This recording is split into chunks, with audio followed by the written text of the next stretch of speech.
중 J-35. 괜히 공개했다 경악. 야심차게 비행하다. 단 3초 만에 푸항 지켜본 미 조종사 KF-21 충격 한마디에 중국 충격받은 진짜 이유. 중국이 독자 개발한 스텔스 전투기 J-35를 주하이 에어쇼에서 전격 공개하며 미국과의 항공 전력 경쟁에 박차를 가했다.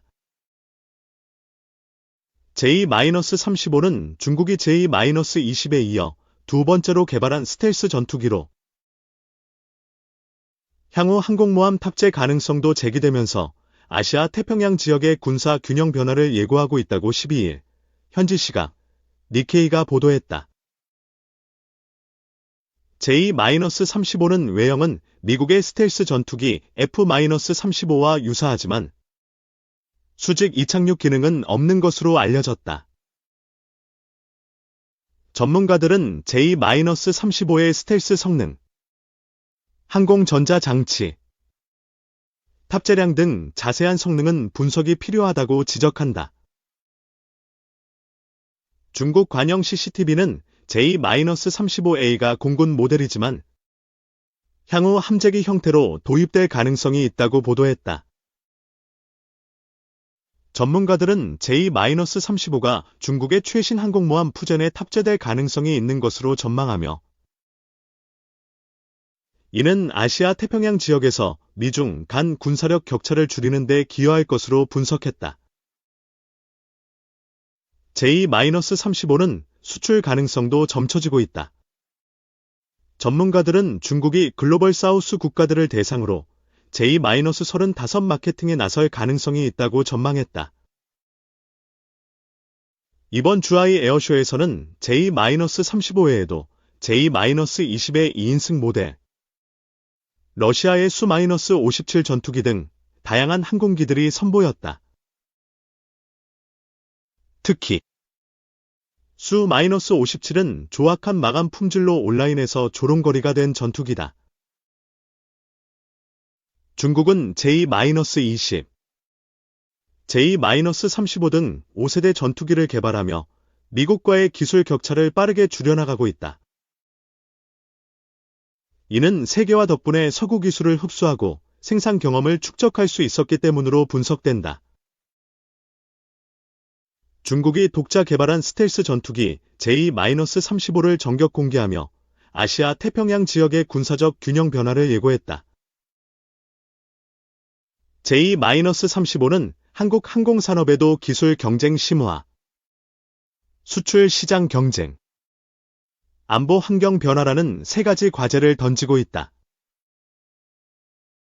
J-35는 중국의 항공 기술력이 빠르게 발전하고 있음을 보여주는 상징적인 존재다.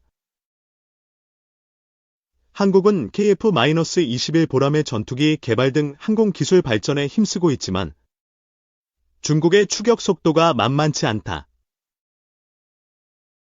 전문가들은 한국이 스텔스 기술, 항공 전자 장비, 엔진 기술 등 핵심 기술 확보에 더욱 주력해야 한다고 지적한다. 항공기술 경쟁력 강화를 위한 연구개발 투자 확대 및 혁신적인 기술 개발이 시급한 과제로 떠올랐다. J-35는 수출 가능성도 크게 점쳐지고 있다. 가격 경쟁력을 앞세운 중국산 전투기는 한국의 주요 수출 시장인 동남아시아, 중동 등에서 한국산 전투기와 치열한 경쟁을 벌일 것으로 예상한다.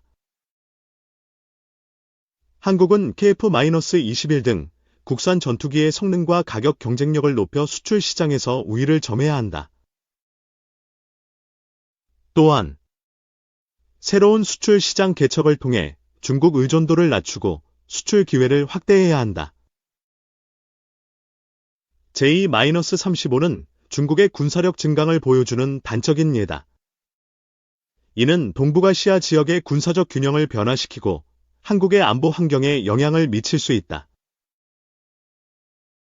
한국은 첨단 무기체계 도입, 군사훈련 강화 등을 통해 국방력을 강화해야 한다. 또한 주변국과의 안보 협력을 강화하고 국제사회와 공조하여 지역 안정을 도모해야 한다. J-35 개발은 한국 항공산업의 위기가 될 수 있지만 기회도 될 수 있다. 중국은 J-35 개발 과정에서 민간 기업과의 협력을 통해 기술 발전을 이루었다. 한국 역시 민군 기술 협력을 강화하여 항공산업 경쟁력을 키워야 한다. 정부는 항공산업 분야에 대한 민간 기업의 참여를 확대하고 기술 개발 협력을 위한 지원 정책을 마련해야 한다. 또한 혁신적인 기술 개발을 위한 생태계 조성에도 힘써야 한다. 전문가들은 J-35 등장을 한국 항공산업 발전의 촉매제로 삼아야 한다고 강조한다. 핵심 기술 확보, 수출 경쟁력 강화, 안보 태세 강화, 민군 기술 협력 등을 통해 한국 항공산업이 한 단계 도약하는 계기로 삼아야 한다는 것이다. 2. 김대영의 방산 인사이드 드론이 공격핵이 대신할 수 있을까? 지난 8월 러시아군의 공격핵인 미-28이 우크라이나의 자폭용 드론 공격을 받고 추락하는 영상이 공개됐다. 공격 헬기가 실전에서 드론에 당한 것은 처음이다. 200억 원이 넘는 러시아군 카-52 공격 헬기 등도 1000만 원 안팎인 휴대용 미사일에 줄줄이 격추됐다. 개전 이래 러시아군은 300대 이상의 헬기를 잃었을 것으로 추정된다. 우크라이나 전장은 그야말로 공격 헬기의 무덤이 됐다. 원래 공격 헬기는 적의 전차나 진지를 파괴해 아군의 작전을 용이하게 하는 근접 지원 역할을 해왔다. 하지만 지금은 드론과 휴대용 미사일의 발달로 기존 운용 교리를 바꿔야 할지도 모르는 상황이다. 이렇다 보니 육군이 추진하고 있는 대형 공격 헬기 2차 사업이 도마 위에 올랐다. 군 당국이 4조 7천억 원 규모 아파치 가디언 공격 헬기 -64이 36대를 미국에서 구입하기로 한 계획을 재검토하는 것으로 알려진 것이다. 아파치 가디언은 현존하는 세계 최강의 공격 헬기로 탱크 킬러로 불린다. 아파치 공격 헬기는 1989년 12월 미국의 파나마 침공 당시 처음 모습을 드러냈다. 1991년 걸프전에서 탱크 278대를 2003년 이라크전 때는 탱크 80여 대와 장갑차 140여 대, 250여 문의 화포를 파괴해 공포의 대상이 됐다. 아파치는 아파치 롱보우 -64D 이후 아파치 가디언으로 업그레이드됐고 이제는 지상뿐만 아니라 해상 작전 능력도 갖추고 있다. 우크라이나 전쟁으로 부각된 공격핵이 무용론에는 몇 가지 맹점이 있다. 우선 드론에 격추된 공격헬기는 소수에 불과하다. 우크라이나와 한반도의 전장 환경도 완전히 다르다. 미국 중서부 대평원, 아르헨티나 팜파스와 더불어 세계 3대 곡창지대인 우크라이나에는 계곡과 산악 지형이 많지 않아 공격헬기의 기동에 제한이 있다. 사실상 은폐. 엄폐가 어려워 공격 헬기의 생존성이 떨어질 수밖에 없다. 특히 러시아 공격 헬기들은 주간에 줄지어 다녔다. 표적으로 이만한 안성맞춤도 없다. 이를 본 전 육군 항공의 공격 헬기 조종사는 우리 군의 경우 공격 헬기 운용은 야간 작전에 방점이 맞춰져 있다며 주간에 공격 헬기를 운용하는 것은 자살행위라고 말했다. 러시아 공격 헬기의 생존 장비, 즉 지대공 미사일에 대한 회피 및 기만 장비의 성능도 의심된다. 레이더 경보 수신기, RWR와 미사일 경보 수신기, MWS, 지향성 적외선 방해 장비, DACM, 적외선 대응 장비, RQM, 체프와 플레어 등을 장착하지 않았거나 장비 성능이 서방제보다 떨어지는 것으로 보인다.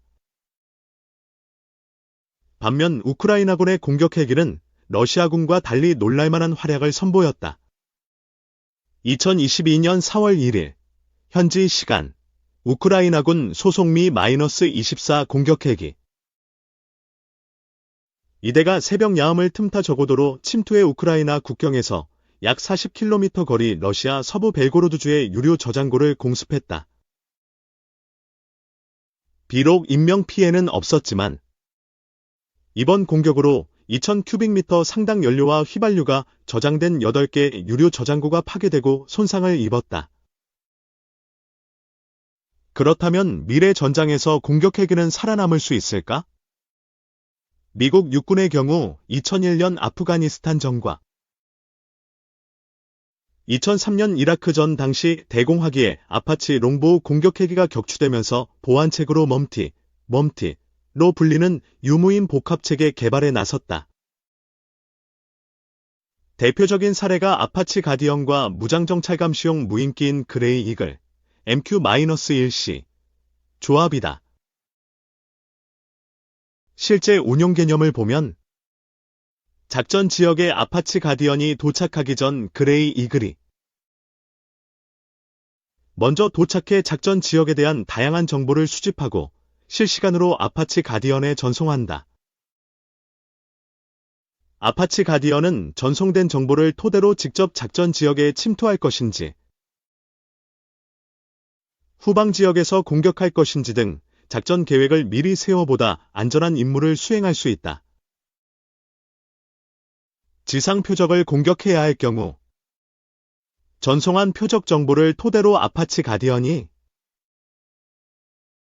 직접 공격하거나 아파치 가디언의 생존을 보장할 수 없는 지역이라면 무장을 장착한 그레이 이글이 직접 공격할 수도 있다. 이는 전장에서 조종사의 상황 인식을 극대화하는 한편 공격 헬기의 생존 확률을 높여준다. 미국 육군은 2060년대까지 아파치 가디언 공격 헬기를 운용한다는 계획이다. 미국 육군은 현재 790여 대 아파치 계열 공격 헬기를 일선에서 사용 중이다. 2026년부터는 거드밴스드 아파치 업그레이드가 진행되는데 고출력 고효율의 신형 T901 엔진을 장착해 속도와 무장 탑재량을 대폭 향상시킬 예정이다. 특히 인도 태평양 지역에서의 작전을 고려한 어드밴스드 아파치는 레이저 무기와 에어론치트 이펙츠로 불리는 정찰 및 자폭 드론을 추가로 운용할 예정이다. 앓는 비행거리가 최소 100km에서 최대 500km에 달한다. 별도의 무인기를 띄울 필요 없이 자체적으로 유무인 복합이 가능해지는 것이다. 최근 공격 헬기에 주목받는 임무 중의 하나가 드론 사냥이다. 지난 2일 현지 시간 이스라엘 공군 소속 아파치 공격 헬기가 헤즈볼라가 레바논에서 발사한 자폭 드론을 요격해 화제가 됐다. 아파치 헬기는 기관포를 이용해 정확히 자폭 드론을 격추시켰다. 우크라이나군도 지난 8월 말 헬기에서 기관총을 이용해 러시아 샤헤드-136 드론을 공중에서 격추시키는 영상을 공개한 바 있다. 이렇듯 공격 헬기 활용도는 날이 갈수록 새롭고 다양해지고 있다. 군 당국이 나무가 아닌 숲을 보는 안목으로 대형 공격 헬기 2차 사업을 차질 없이 진행했으면 하는 바람을 가져본다.